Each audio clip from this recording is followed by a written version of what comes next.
SSC মামলার রায়ের পর শাসক দলকে কটাক্ষ করে কবিতা লিখলেন রুদ্রনীল। আর সেই কবিতা আবৃত্তির ভিডিও পোস্ট করলেন বিজেপি নেতা রুদ্রনীল ঘোষ। নমস্কার মাননীয় মুখ্যমন্ত্রী। মাননীয় মুখ্যমন্ত্রী শুনুন বলছি, কেমন আছেন? ভালো?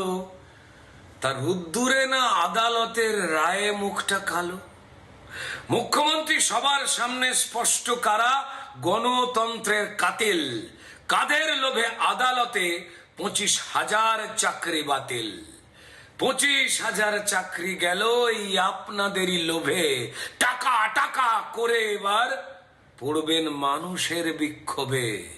ভাসলো 25,000 ছেলে মেয়ের লক্ষ পরিবার। হাত নিষ্পিস করছে সবার, বলুন কাকে ধরিবার?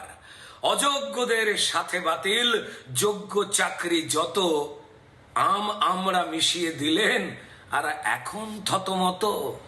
মাননীয় মুখ্যমন্ত্রী ধন্য আপনি, ধন্য আপনি, ধন্য আপনার ক্যাবিনেট। সরকারিভাবে চুরি হলো সুপার নিউমারিকের গেট।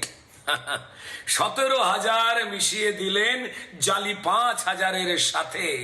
17,000 মিশিয়ে দিলেন জালি 5,000-এর সাথে। আচ্ছা, এরপরেতেও ঘুম কি আসে আপনার প্রতি রাতে? একবারও কি চোখে ভাসে অসহায়দের মুখ? সব লুটেছেন যাদের, তাদের কষ্টে কাঁপে বুক। কেউ ভোলেনি, দেখলো সবাই কাদের লোভে চাকরি হলো বলি। দেখলো সবাই কাদের লোভে এত চাকরি হলো বলি। মনে পড়ে শুরুতে পাকা ধানে মই দিয়েছিলেন শ্রী অভিজিৎ গাঙ্গুলি। বাংলার আওয়াজ, বাঙালির আবেগ, জি 24 ঘন্টা।